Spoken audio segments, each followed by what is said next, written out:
Okay. This meeting is being recorded. Okay. Okay, everyone. Welcome to the Green Party's annual national meeting for today. My name is Tom Yeager. I'm co-chair of the Presidential Campaign Support Committee. And before we start our report about the PCSC, there's something that I wanted to say. George Martin, who was a longtime Green and played an important role at our annual national meetings, recently passed away. Oh, Yeah, he at all our meetings he led us. He was very charismatic, I remember, and very dedicated to the party. I remember him leading us in chants of green and growing at all our meetings. So just wanted to start off with a moment of silence for George. Rest in power.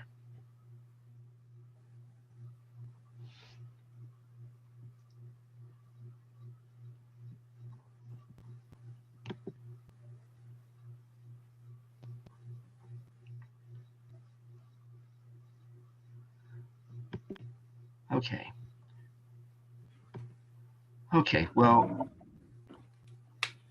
here's here's here's wanted to tell you about PCSC. The Presidential Campaign Support Committee is the committee responsible for the presidential nominating process before the convention. The Credential Committee, which handles the convention part, will be the second half of our discussion today. PCSC administers the recognition of presidential candidates, which is governed by Article 10 of the Green Party's Rules and Procedures. With the proposed update to Article 10 of the Green Party's National Rules and Procedures, which is very likely to come into effect tomorrow morning, candidates are required to fill out the PCSC's questionnaire, not be a member of another party with a few narrow exceptions, pledge to accept all Green Party ballot lines and submit a ballot access plan, have a website to promote their campaign, collect a total of 250 signatures from Greens in at least 10 states, establish a federal campaign committee with the FEC, and raise donations of at least $5,000 from one state or donations of at least $10 from at least 250 donors. Provisional recognition for candidates who raised donations of at least $10 from at least 125 donors can be given until the end of 2023. Now, if your recognized candidates have been the list of PCSC's recognized candidates has been used by state parties to determine who goes on their primary caucus or convention ballots. It does not actually prevent other candidates from technically speaking from winning the nomination. For example, like states can put candidates on their ballots who are not actually recognized by the PCSC. That's happened in the past, but the PCSC establishes the guidelines, and the PCSC's candidates are the ones who are eligible for recognized candidates are the ones who are actually eligible to put it on our website and be promoted as such. PCSC we've recently attempted to contact all the presidential candidates who have filed their initial form with the FEC to run as Greens. Now, not all those candidates are actually serious about running. And you do have issues with the FEC about some candidates who make troll filings. But we made our effort to contact as many of them as we can. I can't. Okay. PCSC has updated its presidential candidate questionnaire on its website. We'll post the progress of the candidates have made towards recognition, and to be fully transparent about what's happening. In the 2020 primaries, PCSC did not maintain a delegate count on our website. Greens resorted to going to Wikipedia to find out how many delegates each candidate had. This is unacceptable, and it won't happen in the 2024 primaries. We will keep an accurate delegate count on our website. The Green Party has had a chronic problem with states giving inadequate advance notice or no advance notice at all to PCSC or the presidential candidates about their primaries, caucuses, or conventions. We have had states show up with delegations to the convention selected at times and by processes that no one knew about outside the state party. This was an issue with about half a dozen states in 2020. Some favored Hawkins, some favored Hunter, and one favored Curry, so this wasn't a problem specific to one candidate. PCSC plans to work with the Ballot Access Committee and the Credentialing Committee to get information needed for all three committees at once and in a timely manner. Some states will inevitably have conventions on the same day. In 2012, PCSC worked with the state parties to schedule candidate speeches so that the presidential candidates could address all the relevant conventions in one day. PCSC plans to pick up this work again in the 2024 primaries. PCSC will be voting on a plan to hold 4 presidential candidate forums in November, December, January, and February. Each of the forums will focus on one of the 4 pillars of the Green Party. The proposed update to Article 10 requires that candidates participating in the PCSC's forums be recognized candidates. State Green parties are free to hold their own forums with their own criteria for inclusion. And I'll hand it over to Violet now. Thank you, Tom. Let me bring up my notes. I'm going to read from my notes, so if I'm looking down, it's because of that. My name is Violet Zatola. Can everyone hear me? Can everyone hear me? Yeah, okay, good. My name is Violet Zatola. I live in Massachusetts and currently serve along with Tom as co-chair of the Presidential Campaign Support Committee. I represent the National Women's Caucus. I've been involved in the Green Party since I was old enough to vote, now roughly 30 years. In that time, I participated in the campaign of Jill Stein when she ran for governor of Massachusetts in 2002. I ran as a candidate for Massachusetts State Senate in 2004, then later was deeply involved in Jill's campaigns of 2012 and 2016. I spoke frequently with Julian Assange while he was trapped in the Ecuadorian embassy in London, and I arranged his appearance at the 2016 A&M. I studied planetary science at Caltech and did scientific research in hydrometeorology at Harvard. My lifelong history as a climate change activist began when I learned about greenhouse gas, the runaway greenhouse gas on Venus, which is the hottest planet in the solar system, even above Mercury, which is much closer to the sun. My goal here today is to make sure we have an energetic and competitive presidential primary in preparation for the presidential nominating convention of 2024. The PCSC has completed our updates of committee membership, and Tom went into more detail about that, as well as updates to our website, giving candidates a clear path to achieving our nomination. Please have a look at the PCSC website, which is gps.org/committees, where you can find the latest information. PCSC is currently collecting information from state parties on the process of accreditation for delegations to the PNC. State party secretaries, please send information about your current accreditation processes to pcsc@gp.org, and Tom and I will receive that directly. Members, please encourage your state party secretary to respond within 2 weeks so that the PCSC can share that information with all of our presidential candidates. We currently have 4 active presidential candidates: David Davi, Jasmine Sherman, Randy Toller, and Cornel West. I would like to now open up the meeting for questions, and hopefully we have candidates present to participate. The first question I want to address has been asked by many party members across the board, which relates to candidate affiliation as outlined in Article 10, Section 1.2 of the GPS bylaws. I have them here. I can read them if you wish, but I want to say clearly that presidential candidates in states with a Green Party affiliated with GPS must be registered to vote in the Green Party. There has been much confusion about this because the bylaws as written make it clear what a candidate must not do, but it does not say what a candidate explicitly must do when possible. Those last 2 words are critical because we do not want to interfere with down-ticket candidates, and we also recognize that not all states have affiliated Green parties, and some states don't even do party registration. So we don't want to insist on something that's impossible. And with that, I'd like to open it up for questions.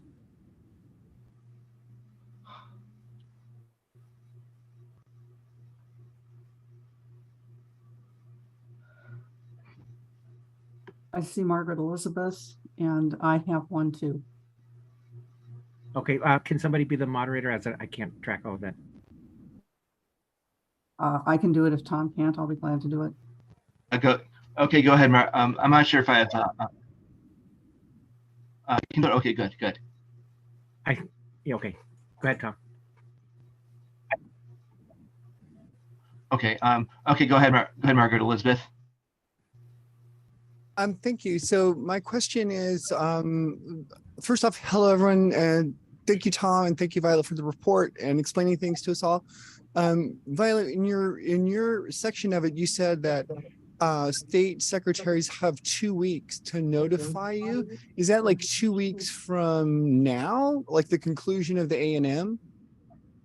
That's just a suggestion because we need to get all the state party secretaries to get information so that we can share. So the 2 weeks is not a hard deadline. It's just a suggestion.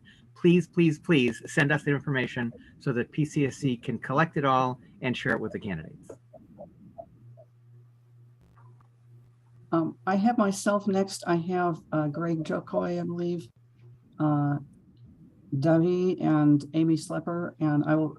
Why don't we do it this way? I'll go ahead and watch and I'll just prompt you, but I did have one. It's more of a clarification.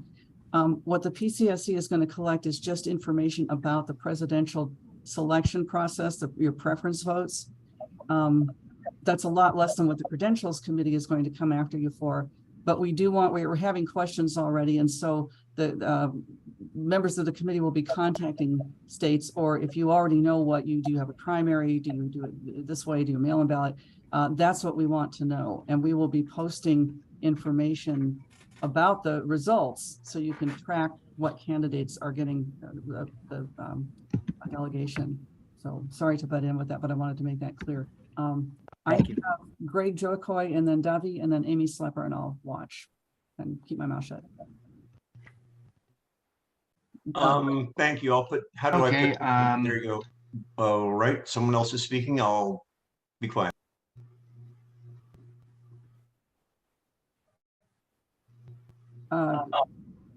Okay, do you want me to, Tom, can you see what's? Go ahead. I follow. That was Okay, Tom. Okay, no problem. All right, I'm going to lower my hand and then I'm going to move quickly. I've been putting into the chat and I'll go ahead and be very quick so Davi can, I believe he's next in line because my question is certainly relates to him. I believe firmly that any candidate for federal office must meet constitutional requirements. That doesn't just apply to the presidential campaigns. If we run 18-year-olds for United States Senate, they're not constitutionally qualified, and I think it makes us look silly. I think every state needs to take those things into consideration. I'll be quiet now. Thanks so much. Okay, the next we have Davi and Amy. Okay, Davi, go ahead. Greetings, everyone. Greg, I'm not sure if that was a slight towards me, but I was born August 9th, 1986. I'm 36 right now. I'm turning 37 next week. So I'm not really sure what that was about. But secondly, Violet, you and I had a great conversation recently. And just to follow up on that, I actually have not received any direct communication from the PCSC. So it would be, I would suggest two things. Either one, all these things that have been listed today, if we could just have that sent in one email so that we can actually, refer to it and, understand it on a larger level. But secondly, I think it would be great to have just a PCSC. There's only 4 candidates. So if we each just had a liaison to the committee who was just kind of like in charge of ensuring that, we're moving along in the process, I think it would be a bit more targeted so that we can kind of more directly handle things. So thank you. I have a direct response. So in response to Davi, the best way for you to have that information is to go to the PCSC website at gps.org/committees, and you'll see there PCSC. All of the information that you need is on the website. At the second paragraph down, there's a link there that you can click on, and it gives you the information for requirements for receiving recognition and so forth. So basically, everything you need to know is on the website. So there's no need for an email. But if you have any questions, then you can ask me. But I would suggest that you go directly to the website for that information. Over. Okay, I mean, there's been some discrepancies. So I just want to, is there a way we can just have a liaison, like just one of us, hey, where am I along this process? Oh, you can call me anytime. I've been speaking with other candidates as well, so you have my number. Call me if you need help. But I don't wait for me. I want you to just be able to move forward by using the website. But if you want to call me anytime, I'm here. The best way to reach me is actually to text me first. My voicemail gets filled up, but just text me first, and I'll give you a call right back. Perfect. I appreciate it. Amy Slepper is next. All right, go ahead, Amy. Good morning. I forgive me, I'm a little bit late getting here this morning, but I'm curious how the rules and requirements you're outlining will affect the candidates when they select their running mates, whether there's a similar time frame or other things happening there. Thanks. I can answer that. Tom, do you want to answer? Yeah, sure. I'll get it. Okay, basically, PCSC's requirements are not material to running mates. Basically, the candidate runs for the nomination, and then later on at the convention, they present us with their vice presidential candidate. So PCSC really doesn't, and they're voted on by the convention, and the convention is governed by the credentialing rules, and basically PCSC really is not relevant to vice presidential candidates.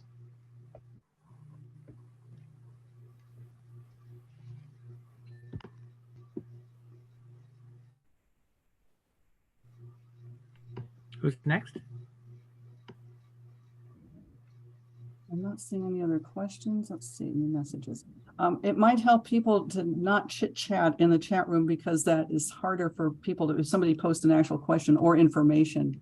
We're trying to get an apology for Davi after the microaggression that was committed. Anybody running for office understands the gravity in which they are running for office. And so it was kind of rude and impugning it, like trying to impugn his integrity to say that. So we are trying to see if the person that did it would apologize, like a call in. I'm right here. I have repeatedly said, I asked many times what Davi's whether he was constitutionally qualified, and people involved in this conversation know that I've done so. So if I did not ask direct, I thought I asked quite clearly directly to Davi, but if it did not ask directly to Davi, I apologize. I did, however, and I'm going right back up into my chat, say immediately after he said that he was more than 35 years old today, much less on election day, I responded with something along the lines of, fantastic, I'm so happy to hear it. I can't find my comment right this moment, but at any rate, I did in fact do that. So yes, but I apologize publicly again. But as I say, I asked many times and no one ever said. I'm just going to jump in here with a kind of a direct response. This is a kind of typical question that is asked every single cycle. There are certain ones you're going to hear. So, yeah. Sorry. As I said, he looks younger than 35. Congratulations to him. I thought he was young. I thought actually he was much younger than that. Okay. Okay. Now, Matt. Yes. Violet, and then myself. Yes. Go ahead, Violet. Oh, okay. I couldn't keep track. So as far as that, I'm just listening to what's going on right now about the requirements for 35. I just want to say sort of globally that the PCSC does not manage campaigns. We're here to provide the resources, like we said, about, what the rules are and so forth, but really it's up to campaigns. We don't run campaigns for you. And, things like the requirements of being constitutionally recognized and so forth, that's kind of, it's not those talking about those requirements is not intended to be a slight. Now, I can't speak for anyone else, but I certainly speak for myself. Enforcing those requirements is not intended to be a slight towards anybody. It's just that we want to make sure that our candidates have, first, whatever, to address public questions about, do you have a chance of winning? You know, all of those things. So that's why we have to enforce these rules. It's not intended as a slight. We want to support you in running for president. Over. Orson Mazel Yeah. has. And I wanted to add that that part of the Sorry. Holly, let's see. After, okay, I'll take care of.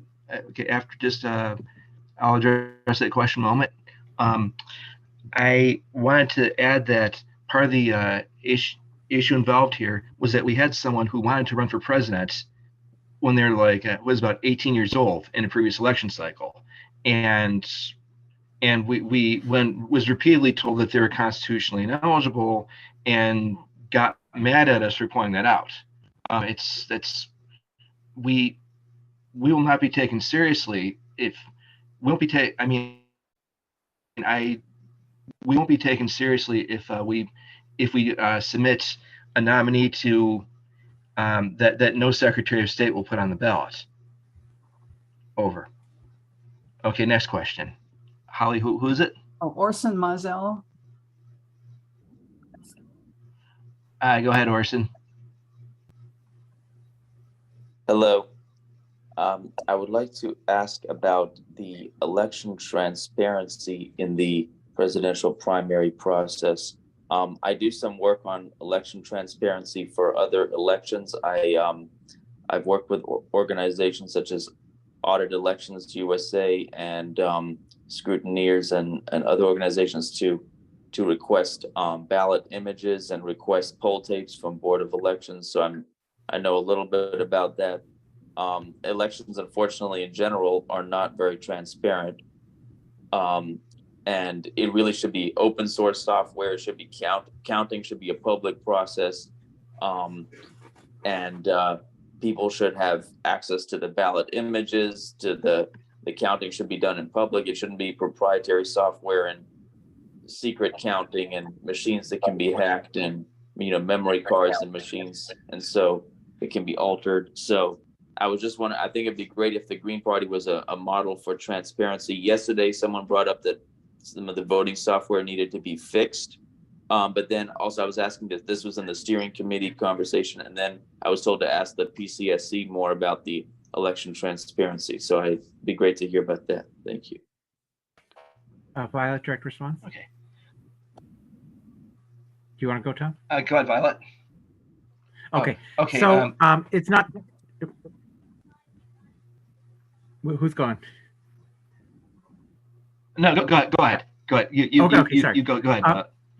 In direct response to that, and so what I'm speaking about is not specifically, it's certainly not about PCSC requirements or specifically about the presidential election, but just in general, voting requirements. So yes, obviously I support transparency, as you said, you stated it very well. I want to recognize that we are under a lot of pressure regarding these issues. Like, for example, what happened with Jill Stein with the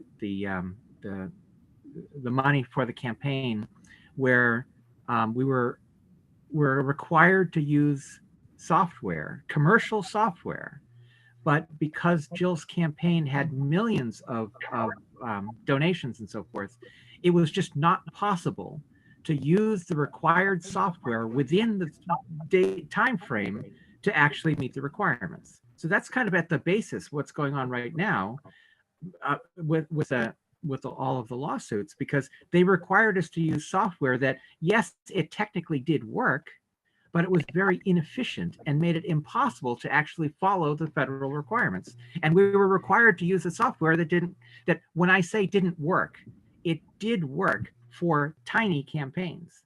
But because Jill's campaign had millions of donations, there was no way. You'd need like the world's fastest supercomputer because that software was inefficient. So these arguments, did the software work, yes or no? It's not a simple binary. The software was inefficient. We were required to do things that were simply impossible. And that isn't specifically an answer to the specific things you're talking about, but that gives you some context of what we're dealing with. Over. I have Margaret Elizabeth next.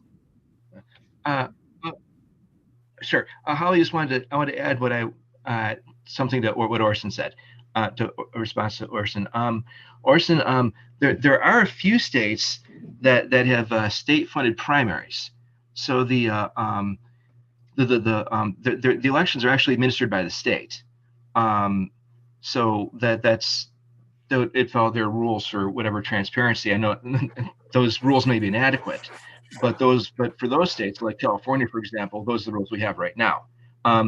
Now, for many other states have their own processes for conventions and their conventions and caucuses and mail ballots, and those are some things that I strongly agree. This is something that we should that should be as transparent as possible, and whenever possible on paper ballots, and if done electronically, then there should be some sort of receipt given to the relevant voter. Like, for example, if voters are doing things online, there has to be some way that they should be able to receive some sort of receipt. So that is, I strongly agree that should be part of the individual states that are the ones who administer the processes. State parties administer their processes when they're not administered by the state government. PCSC doesn't actually directly administer a process. It offers support, but we don't actually directly run states' processes. Margaret Elizabeth and one of the. But thank you for bringing up. It's an important issue and need to roles. Margaret Elizabeth. Yeah, so thank you. I am intimately involved with the software project, so I can actually address this question that you posed. All of the voting done in GPUS is open source software. The software itself is available on GitHub. Anybody can download it and use it. Every single result is posted online, and you can download all the results, run the election yourself, and verify the results. It's all open source. We make it open source, in fact, on purpose, because we believe in transparency. Every national election done on gpus.org is done that way. As others were explaining, individual states, their processes may vary, but if they use the process that we use at GPUS, it's open. And I think that, to be honest, the problem with fixing the software, look, if you're not a software person, this gets real technical, and I don't want to bore people with that kind of like intensive jargon discussion. Suffice it to say that we had a different developer on the project and they did not understand how to do it. So they wrote branching code. So they're like duplicate trees. So we just have to prune one tree away and make sure the one tree that's left is just working properly. It's a pretty simple thing in the software world, but outside of it, it might seem a bit complicated. Nevertheless, our stuff is all open source. You can go get it right now. In fact, our software developer might even be in this very call. So, she's always happy to answer questions about it as well. And so I just wanted to do software, that bit. That's the thing I'm really intimately involved with. And I actually love software myself. I'm a systems engineer by trade. So it's a thing that runs deep in my soul. DBA actually in SQL and all the rest. But so anyway, I just wanted to say that. There you go. Margaret, over. Can I jump in quickly? Because just another extra point of information. Someone has asked if this refers to the state party and caucus presidential preference elections. No, it does not. That's an internal voting mechanism for the National Committee to use. Every state is expected to come up, and that's what Violet had been talking about. The committee will be asking the states to say, how are you going to do this? Is it state mandated? Are you going to do mail-in ballot? Whatever. Use OPA vote, whatever. And if a state does not carry out a democratic, they have a process, their delegations can be challenged at the National Convention. So just sorry to butt in, but wanted to do that, make sure people know. Also, Lisa Kennar was asking about the qualifications for the recognition. I think what Violet spoke about are the new qualifications they will be passed as of tomorrow. There's a update involved, and that is already there. I have Justin Beth, and then I have Jasmine Sherman. Hi, good morning, and thank you, Holly, and good to see everybody here. I just want to point out, I think that a lot of the talk of the software here, when they're saying voting software, they're talking about the National Committee's voting software that's used for proposals, not in any way related to the the nominating software. I mean, the way it works is each state, provides a list of delegates to the national convention,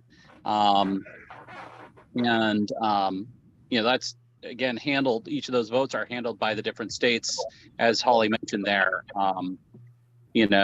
States conducting their delegate selection process can be challenged, but it's the credentials committee plus the PCSC to help ensure that the primaries done in each state are fair. I'm kind of reiterating some of the things that Holly just mentioned there. But I want to make it very clear that we don't have like a general GPUS voting software for the presidential nomination. Right. I hope that's a little bit clear, because it seemed like that was being confused. And that's all I wanted to share. Over. Okay, thanks, Justin. Next. Are you able to hear me? Perfect. The reason I was raising my hand is originally the signature requirement. Yeah, go ahead. Wonderful. Originally the signature requirement was 100 signatures. It has now been raised to 250. Is there a deadline for the new acquisition of signatures? I can respond to that. There's no deadline. It's just that once you receive, you submit as quickly as you have them. And it'll be updated live. As soon as we as soon as we clearly see that, I mean, I guess it's going to happen on Sunday at the end of the day today. That assuming that the National Committee approves that proposal, the requirement will be 150. So if you haven't already done 100. Unfortunately, you're going to have to meet the requirements, presuming it passes today, of 150. But you can go ahead and submit when you feel 250. Thank you. Submit as soon as you're ready, and basically as soon as you've met all the requirements, we'll make an announcement that you've met them. Over. Okay. My follow-up question to that is, when we submit the signatures, it says that there's a verification process that we're supposed to do. Is there a way for me would I need to contact all of the local Green parties to verify, is this person a member of their chapter, or will you do that and I just submit the entire spreadsheet? I think Holly can answer that better than I can. I don't know that I can. I think okay. It would be good if you know who is signed, or you should ask, or the form should say, and we'll have a new one out shortly, but you could use both of them if you've already started. But the form should ask the signer, are you a member of your state Green Party?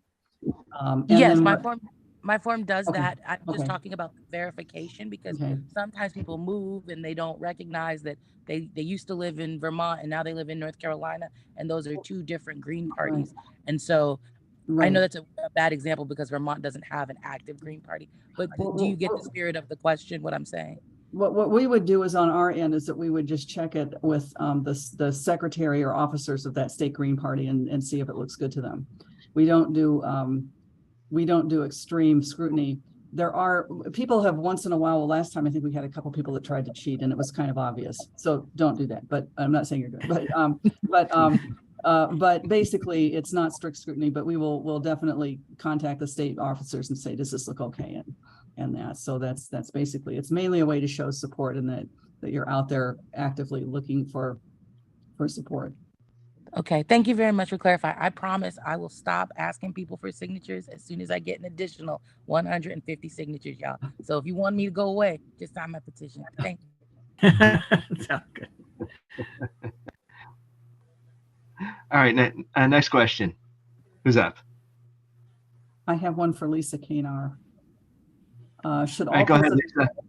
Should all presidential candidates be working toward Green Party ballot access? And there's two ways to put that. I think some have been mistaken in the past to think that they should all be getting their own ballot line. But if people can clarify that.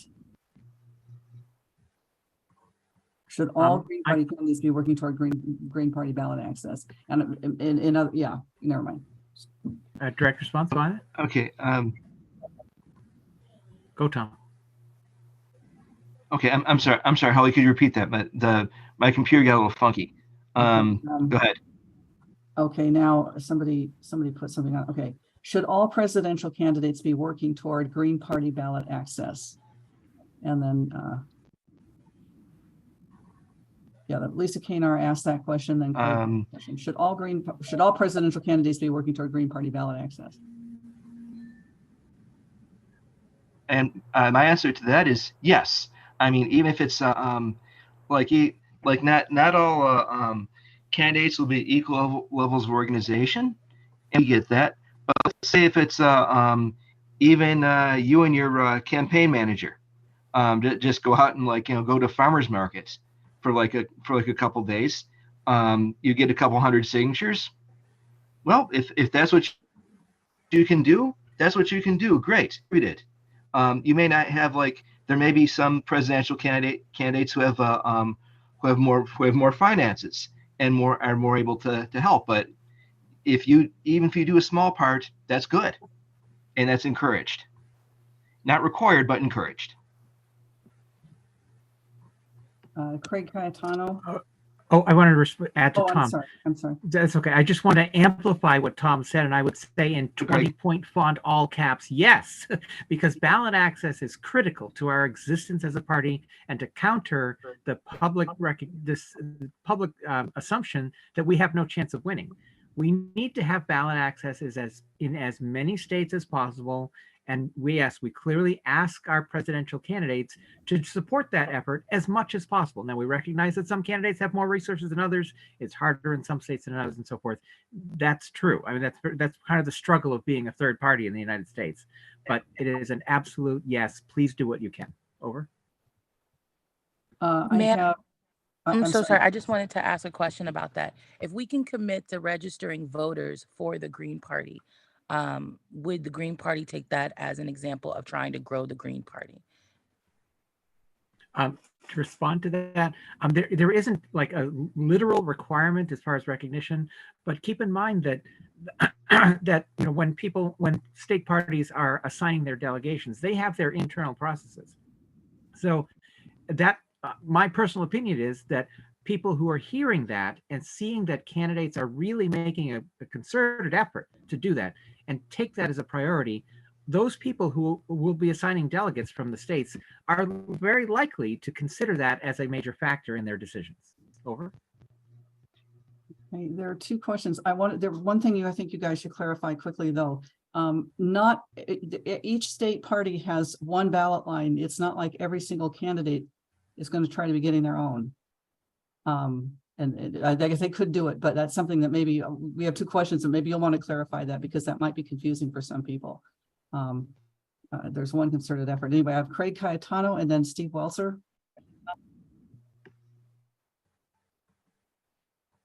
I have Craig. Yep, I'm here. Hang on, just put my hand down. So I want to try to, okay, so I'm going to put my state co-chair hat on. Great. Can you hear me? Okay, so can you hear me? Yes. Yes. Go ahead, Craig. Okay. Yeah, I'm putting my state co-chair hat on just to try to give you that perspective. So in New Jersey, basically, this presidential candidates that are seeking the nomination, you're going to need a one-on-one relationship with every state Green Party and to reach out to them to see how you can participate and help.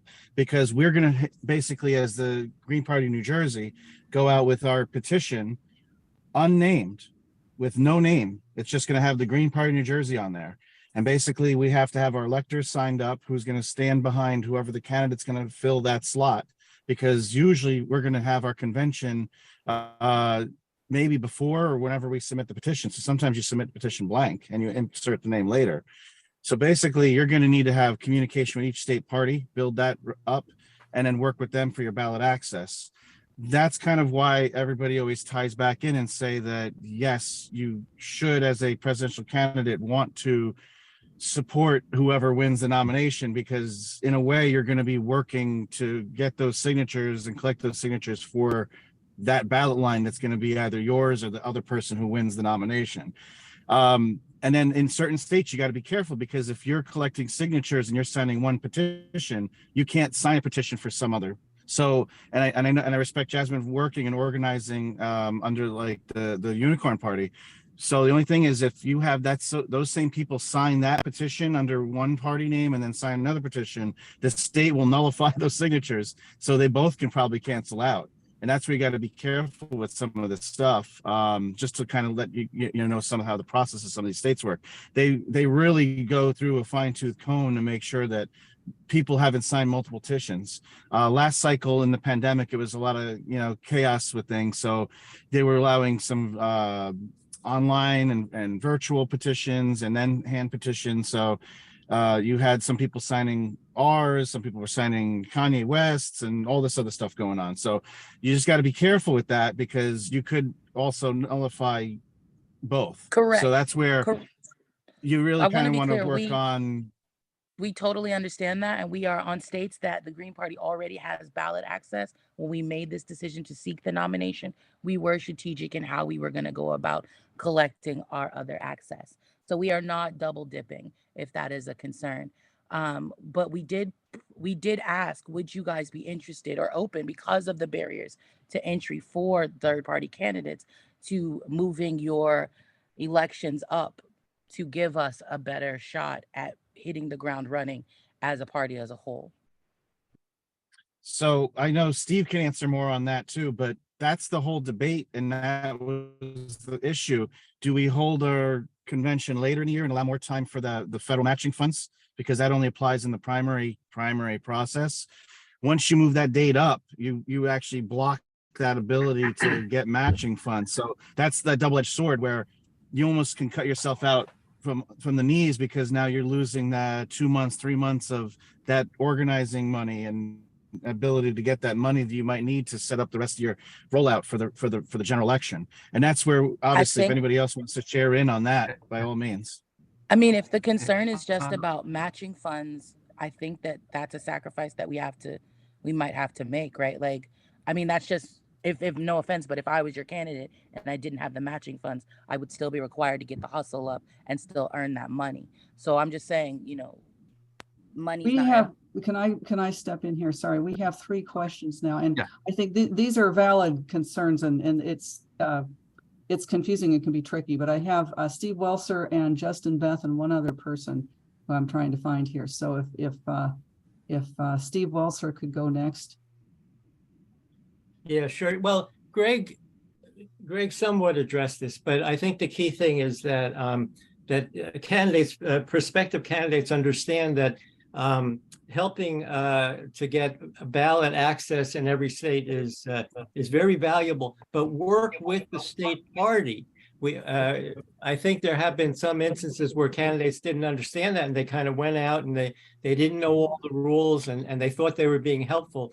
But we should emphasize to any candidates that want to help in that way, work with your state, work with each state party to do it under their umbrella. Over.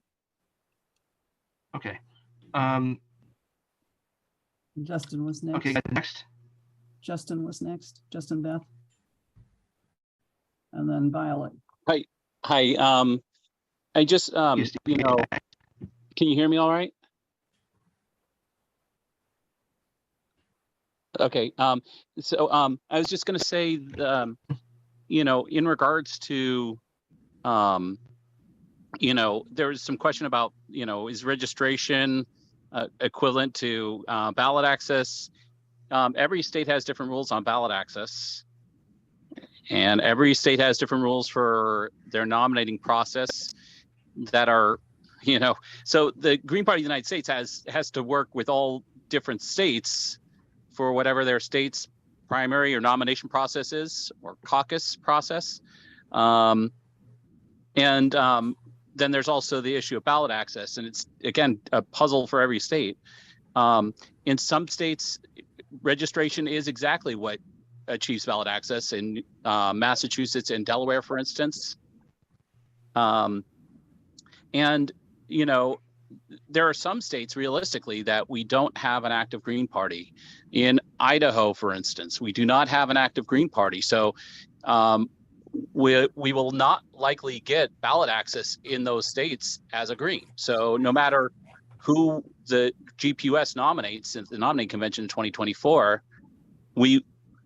they won't be on the ballot there in Idaho, because we don't have an active state party. So, whatever presidential candidate hopefully is getting ballot access for themselves in that state as an independent. It's just the way our strength right now in certain states is not adequate. And I just want to make a plug. Later on, there's going to be a talk about 50 state strategy. I encourage all of us here, that are interested in this to go attend, because they'll be talking about these kind of things. And I hope that each presidential candidate does have a 50 state strategy. So they are out there working in the states that, there isn't Green Party, a Green Party that exists right now. Hopefully they're working in that state to create a Green Party, to get them affiliated with the Green Party of the United States, maybe, or to, if they have to seek a ballot line as an independent, because in some states they are going to have to do that. Somebody asked specifically about Oklahoma, by the way. I believe that is a filing fee that can be paid to get on the ballot there, but I don't know if that's for a certain specific candidate, or if that's Green Party in general in Oklahoma. But again, every state's got different rules. So I encourage you to look at that and, start looking at some of these rules, especially, you candidates that are out there, seeking the nomination. And the 50 state strategy discussion should be really, really informative later on. Over. Violet is not, there are two other questions coming up. Yeah, too, I'd like to respond to what Justin said. Yeah, I'll respond to what Justin said. And then Violet. Yeah, now, okay. In most states, we are able to actually put someone on your petition for someone as a candidate, and then replace them later on with our nominee.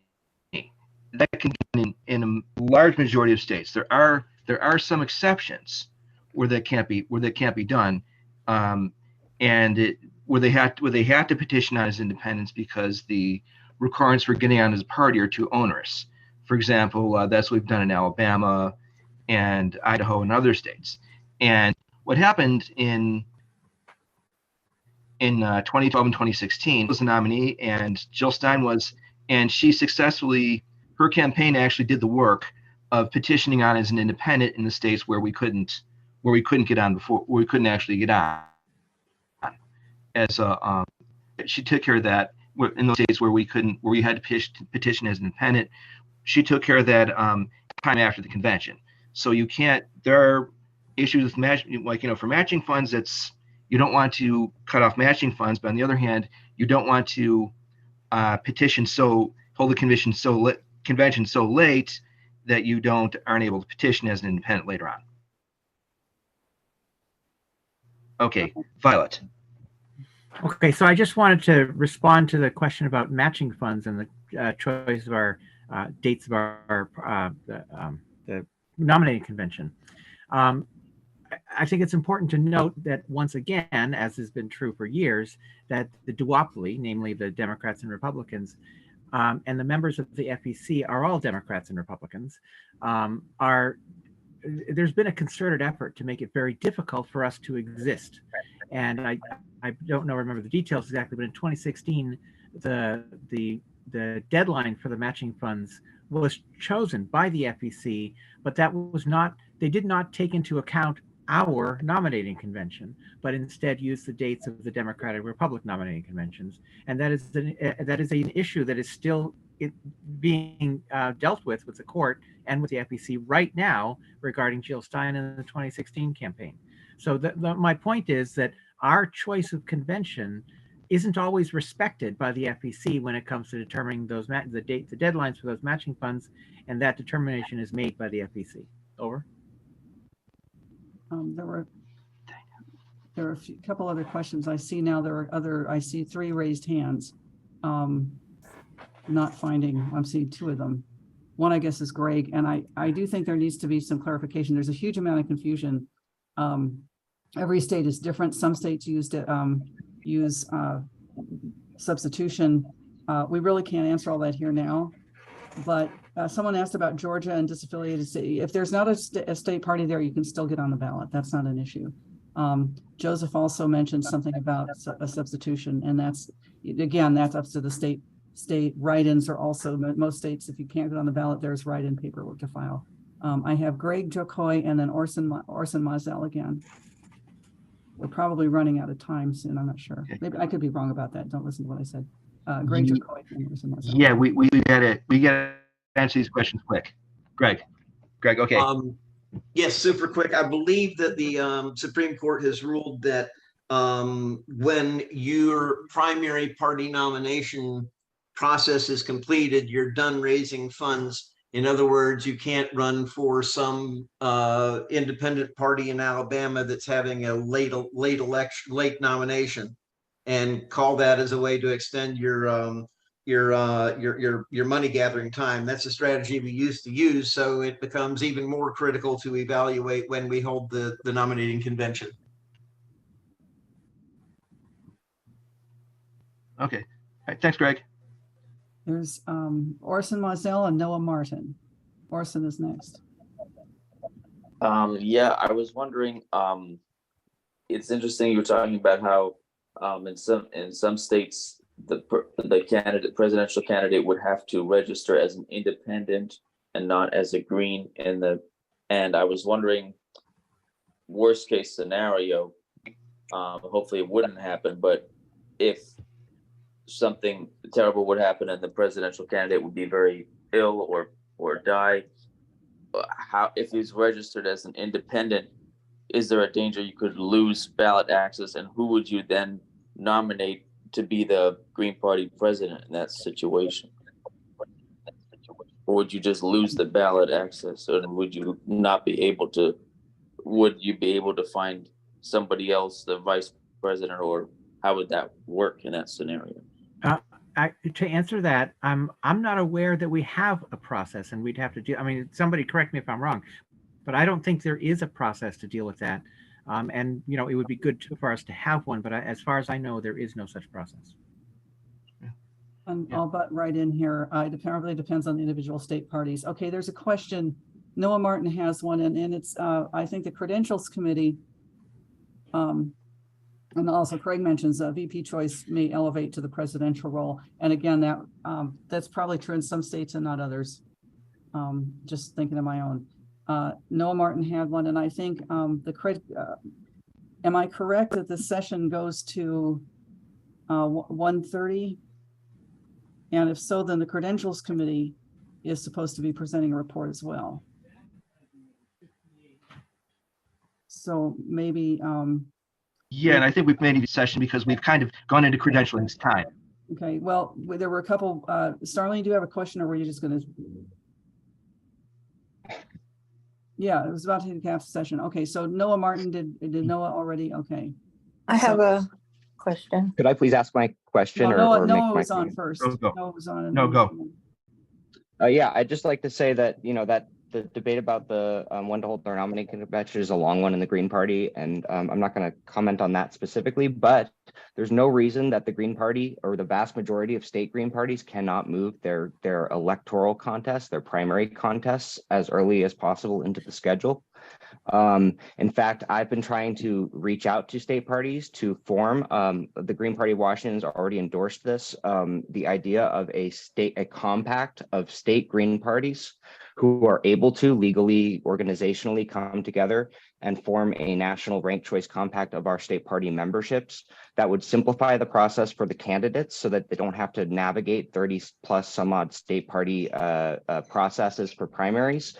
And it would allow, a fair and transparent process nationally. Of course, there are state parties that cannot do this. They're legally required to have a state administered primary, et cetera, et cetera.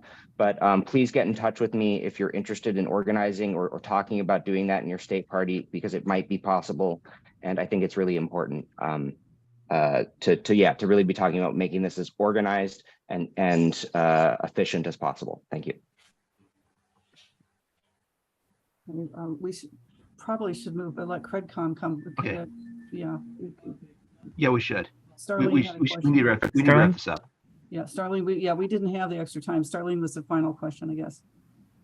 Yeah, thanks, Holly. More of a request. Could Violet or Tom, could you talk a little bit about any potential online presidential forums happening this year, and like, you know, who can be in them, when they will be happening, you know, when, who, where, who, when, where, why, all that stuff. Thank you.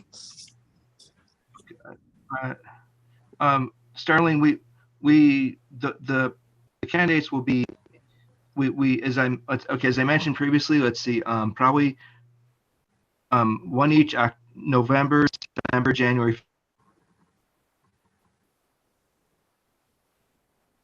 February, and there will be the. I don't know if we lost. You're breaking up, Tom. Sorry. I Okay. don't know if we lost Tom, but he was be- saying December. Oh, there he is. Go. Yeah, November, December, January, February, and they will be whoever are recognized. The recognized candidates they'll be the candidates in the forum. Okay, thank you.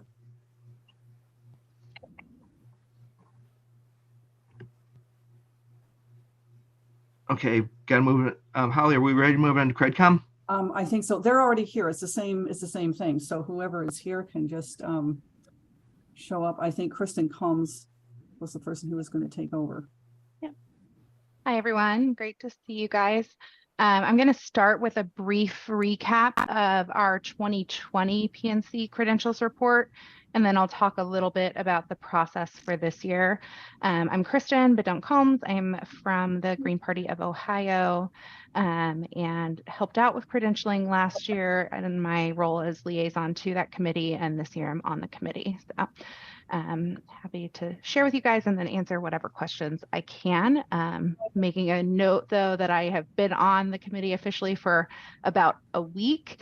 So if there are questions that I can't answer, I'm happy to take them down and get back to you guys. But I have been familiar with the process and should be able to answer most. So last year's credentials process, last season's credentials process of 2020 was unique because of the COVID pandemic.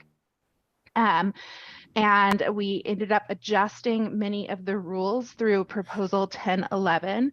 That proposal amended our convention rules to remove the requirement for a physical hard copy mailing of the credentials applications.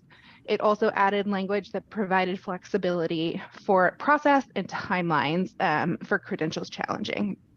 The initial deadline back in 2020 was June 27th for challenges and was May 5th for the credentials. There were 5 states that were ultimately challenged in that credentials process. That was Colorado, Kansas, Texas, the Young Eco Socialist Caucus, and North Carolina, and all challenges were dismissed. The first one against Colorado was taken to a hearing committee, and then they found against it. The middle 3, which were Kansas, Texas, and the Young Eco Socialist Caucus, they found that the challenge that was submitted did not meet the requirements that the Credentials Committee has purview over, and the final challenge against North Carolina was dismissed due to untimely filing. So ultimately, after going through all the applications, 42 states, the District of Columbia, and 5 caucuses applied for credentials. They were all approved by consensus by the Credentials Committee, and the Credentials Committee issued preliminary credentials to 358 delegates. All of those were then approved at the at our convention, the 2020 convention. We had 358 delegates to our previous convention. So little bit of info about how we get our delegates to the convention.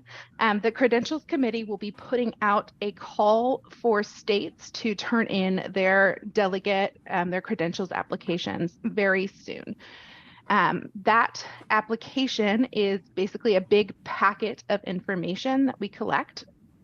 It includes information about your state, whether or not you're affiliated. It does have to be an affiliated state or caucus to have delegates. For states or caucuses that are not yet affiliated, an application can be submitted if you are in the process of becoming affiliated, assuming that you would be affiliated in time for the 2024 election. So I know we had mentioned Georgia earlier in the chat that is thinking about reaffiliating. Georgia could, in that case, could go ahead and submit for delegates, and those would be kind of approved contingent upon them becoming an affiliated state before the convention. The credentials application needs to include a copy of the minutes of the meeting at which delegates are selected. Those minutes need to be signed by a presiding officer of the party, validating that those minutes are accurate and in line with your bylaws. We also need a list of all delegates that includes their name, their birth year, their address, their email, and their phone number. That information can be redacted when we publish the application, and that would just need to be noted on the application if you don't want that information actually published. We also, with the application, need all portions of your state law that apply to your primary or caucus process. Those get collected with the application process, and then there are a bunch of questions that you answer on how your state interacts with presidential candidates. So what kind of rules you have in your bylaws that restrict how state parties, local parties would either endorse a presidential candidate before a nominating convention, what your rules are around how you interact with the candidate after the nominating convention, what kind of policies there are to get your candidate on the ballot after. All of those things get collected with your credentials application. It's a very detailed application, and we do go through that to then grant preliminary credentials to all states that submit the application with all required information. Those preliminary credentials are what get you to the convention, and the convention then votes to approve those preliminary credentials, which makes folks official delegates to the convention of 2024. The deadline to file is, the latest deadline is 45 days before the convention. Our convention date's not set yet, so we don't know what that 45 days is, but the earlier deadline is 30 days, within 30 days of your state having elected your delegates. So whenever your timeline is in your state that you're going to elect your delegates to the PNC, it should be within 30 days of that you're submitting your application package to the credentials committee. We then review that. All applications get posted online so that they can be reviewed. There is a challenge process. If another state or someone within that state finds that there are problems with the application, they can be challenged. Trying to see, what did I miss?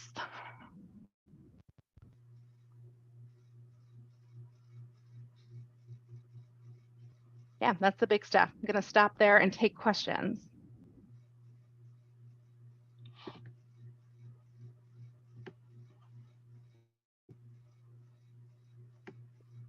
I see Justin, Beth, and I put myself on. Justin, Beth.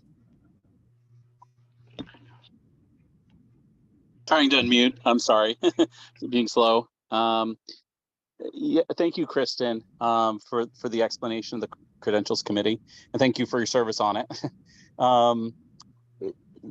The question I have, in the chat, I've kind of been putting in there about, some of these states where we don't have a Green Party presence right now. For example, Idaho. Idaho takes 1,000 signatures to get on the ballot as an independent presidential candidate, and it takes 17,000 signatures to form a party and nominate a slate of candidates for that party. That party would not be affiliated immediately with Green Party of the United States. So there needs to be a process to go through accreditation committee to get affiliated. So then they could then field candidates to the nominating convention. So there's a couple things in play here. First of all is, getting on the ballot in Idaho, forming a party there in Idaho, getting them accredited with GPUS, right? So they're an affiliated state party.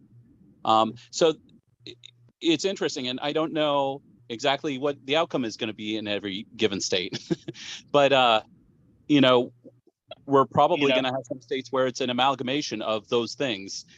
So I guess the question is, do we have a process in place to deal with certain maybe new states that pop up? New Hampshire is another state that comes to mind. Vermont is another state that comes to mind. To get them through accreditation. So if they do form a party and have a slate of candidates for 2024, that we can bring them into the party if they're in line with our values and our pillars and our platform, so they can become be part of the nominating convention. I'd like to hear if we have a streamlined process for that over. Holly Stack. Is there anyone from accreditations committee that wants to give a direct response? I can actually. Holly, go ahead. Yeah. So actually, there you don't have to go through the accreditation process. There is, I hope it's still there, but there is a provision for states where there's no Green Party for people who want to support a presidential candidate, and they will be in formation. So they don't have to go through the accreditation process, but there are some steps that they can follow, and they'll be somewhere in CredCom rules.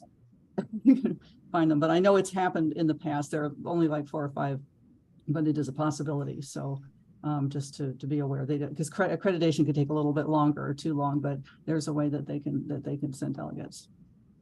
I would also want to just mention one thing. The Presidential Campaign Support Committee also will be reaching out to states to get information about the process they're going to use.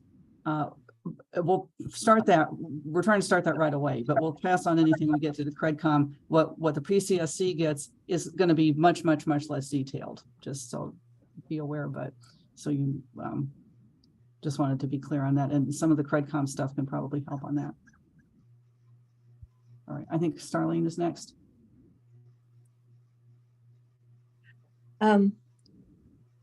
Yeah, thanks. Kristen, please tell us how many delegates our affiliated caucuses get. I think I knew at one time. I'm totally forgetting. Thank you. That's a great question. I don't know, and I know that we are up for a tabulation committee as well, which won't actually change caucuses delegations. It might change states. It's either 2 or 4, and I just don't know for the PNC. For the PNC, is it double? Does anyone on here know? It's just 2, or is it? So it's then 4. I know. Yeah. Okay. So yeah, so they get 2 delegates to the national committee, and it's usually then double to the presidential. But Thomas shaking his head now. It has to be voted on, whether it's double, tripled. Oh, we haven't yet. The 2, we just haven't gotten to that point yet. Got it. So whatever multiple it is, it will be a multiple of their 2 that they have to the national committee. Okay, thanks.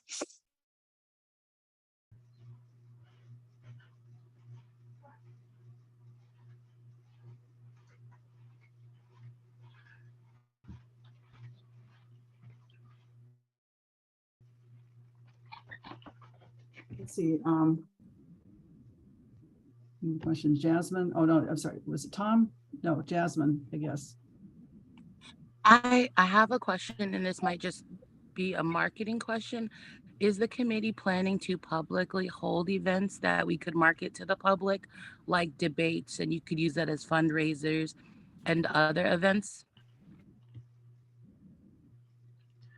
Kristen, direct response on behalf of Credentials Committee. No, Credentials Committee is purely about making sure we have the logistics in place for our delegates.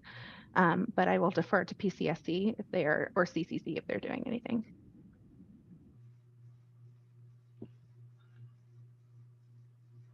Okay.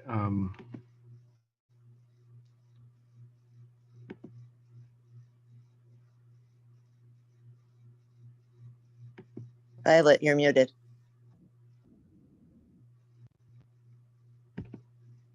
I see great. Okay, can you hear me now?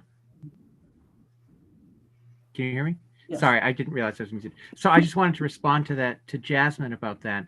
As far as I know, we have nothing planned at the moment as far as coordinating events and so forth, except for the 4 that Tom mentioned. in November, December, January, February. And what we did in 2016, I know that I took Jill for a statewide tour where we encouraged candidates to come, and we had events, and having an organized event at that time was very productive in terms of getting candidate debates to come on. And I know that it was much more effective at getting attention and getting people to attend, and for the state parties themselves to have those events where we had multiple candidates talking, or even just one candidate talking, but to have it all organized together. And that happened later in the spring, and that was of 2016. Over. I think Greg Jocoy had his hand up, and then Kerry Campbell. Yeah, I put my hand down because I realized I was speaking out of school, so I'm just going to put my hand down.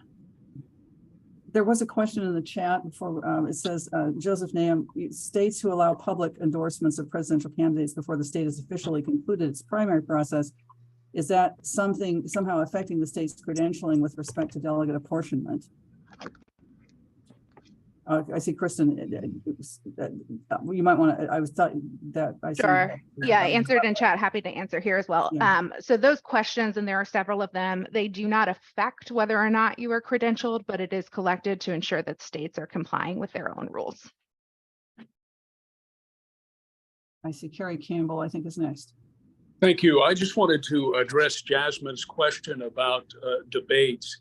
In 2016, because I'm an old TV news reporter, and we hosted an internet show called Green Party, Green TV, focusing on candidates. I had some friends at RT TV in 2016, and I would go down and do interviews sometimes. So through those producers, I was able to facilitate an RT TV debate with Dr. Stein and Ms. Curry and Kent Mesplay. And it got the Green Party and Dr. Stein some attention. So it's possible to take the initiative and ad hocly do what you're describing, Jasmine. And that's how we did it in 2016. And I want to say just one more thing. Thank all of you for doing this incredibly important, detailed work and your patience. And I know in years past, people who've been in your positions have had to take a lot of abuse. And thank you for doing it. Thank you so much.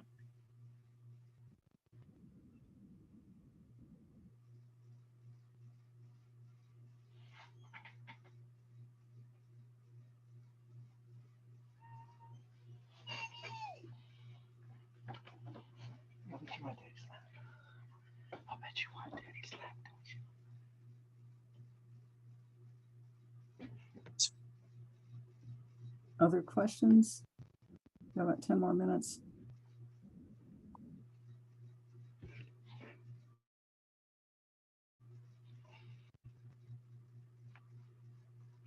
Camila Harris? Camila? Yeah, I had put the question in the chat, but I just wanted to know if there's going to be, like, even with an early recognition, is there going to be an announcement of official presidential candidates? Because a lot of the public has been very, like, pressuring of getting an actual roster out, even if it's an early one, you know, with a small amount of candidates, but actually knowing who's running. Is there, because I heard of September, but I wasn't certain if that was the case for an early rollout announcement. I can respond to that. There is no specific deadline for that. It's basically as soon as a candidate submits the application for recognition and they meet all the requirements, then they become a recognized candidate. And at the moment, there are no recognized candidates. So that's part of the reason why none of that has gone out. And as far as I'm aware, we have the 4 active candidates that I mentioned, and those are, let's see, we've got David Dobby, Jasmine Sherman, Randy Toller, and Cornel West. Those are our 4 candidates right now, and none of them have meet all the requirements for recognition. And I believe that Jasmine may be closest to getting that recognition with the signatures, but I know that no one has yet received that, and that's why we haven't, because there are no candidates who have met all the requirements yet. And as soon as they do, then they will become recognized. Over. Yeah, just small direct response. Maybe there needs to be something that is out to the public to let them know, like, we're still waiting on recognition process to be completed before there's, an official roster being gotten out. Because of course, right now with the celebrity of Dr. West, seem to think he's already recognized, and no, he's not, kind of stuff. So if there's a way we can like address the public in that way of like nothing is official yet until that process is complete, I think that will be helpful in our favor as a party. Okay, I hear that and absolutely support that, and we will get that done as soon as we can. We can post that to the website, to the PCSC website, and we can work with the media committee to do any public announcements. Over.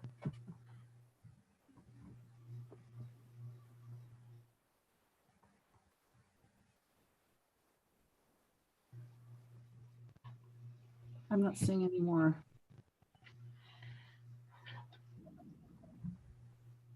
Maybe our hosts, Kristen, maybe there's more information. I'm not getting any others. All right. I will just say, somebody says, oh my gosh, it looks really complex. I think it's a lot less complex when you get the form and say, here's what we want you to fill out. It's not that bad. Yeah, it's a lot of information, but we do give it to you step by step for you to fill out. I see Justin has his hand up, and there's one other person. If this other person hasn't spoken yet, I'm not seeing who it is. Justin, Greg Jokoy. Okay, Greg, go ahead then, Justin. Okay, yeah, super quick. Speaking for the state of South Carolina, we've always had an open door to any candidate that has met the qualifications to be recognized by the Green Party of the United States. So anyone who meets those qualifications, get in touch with the state of South Carolina. We'll let you know how to communicate with our membership. And and one more the thing. State establishes when our state convention is, and other steps that precede it. So as I've said before too, help us grow the party down here, and that will help you tremendously, no matter which candidate you are.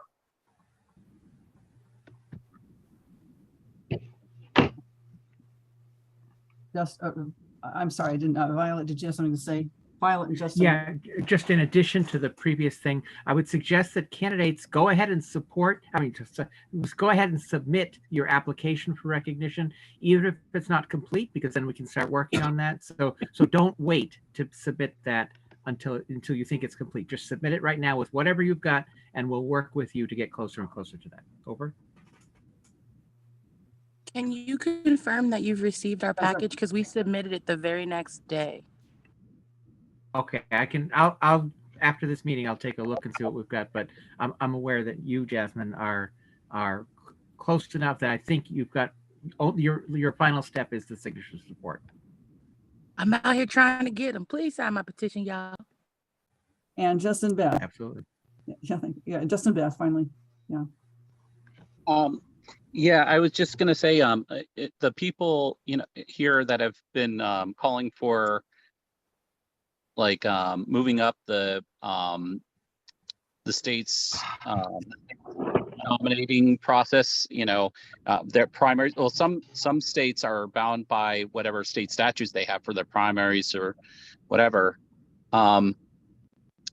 It's in doing that, if you move up the state's primary process or delegate selection processes, you could be disenfranchising some candidates who might not be officially recognized by the party. So, I don't know what the motive was for those people to move up the nominating conventions. If you want more, a fairer, more inclusive process, rushing forward the nominating process doesn't seem to be the right answer, but I don't know. I just wanted to make that point. Over.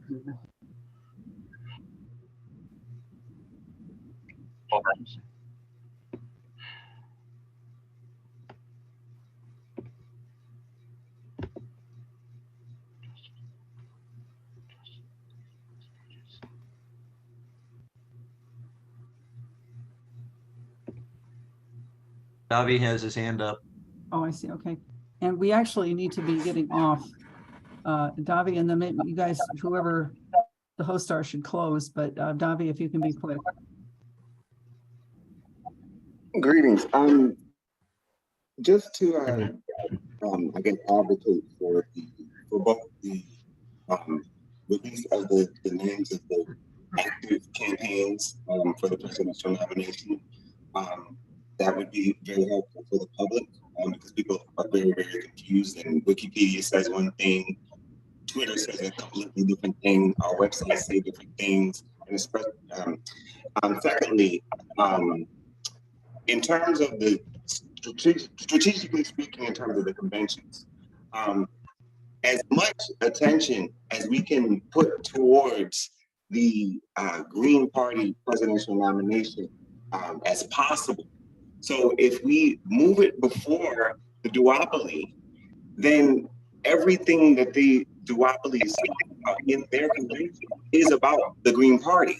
They're going to essentially be focused on who's going to be able to confront the Green Party president, right? And so it's building our hype, it's building our presence within the media to have it be before, so that they understand who they're going to be confronting, and build their repertoire around that.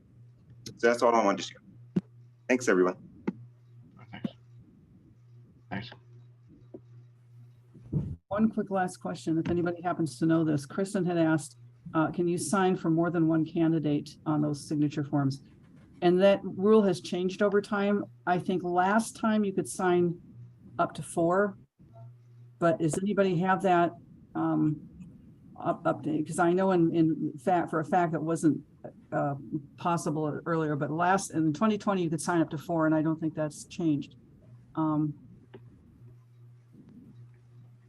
Responding to Holly, I think that's correct as far as I know.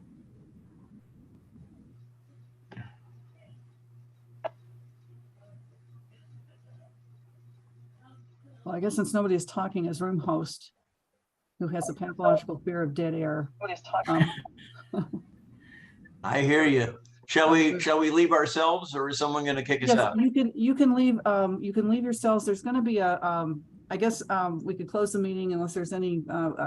It's going to leave it open. There's going to be another database presentation coming up in the same room in a half hour, but I think I'll go ahead and close it, and then we'll reopen it. Well, we can all talk about the steering committee and how terrible they are if we leave it open. That's true.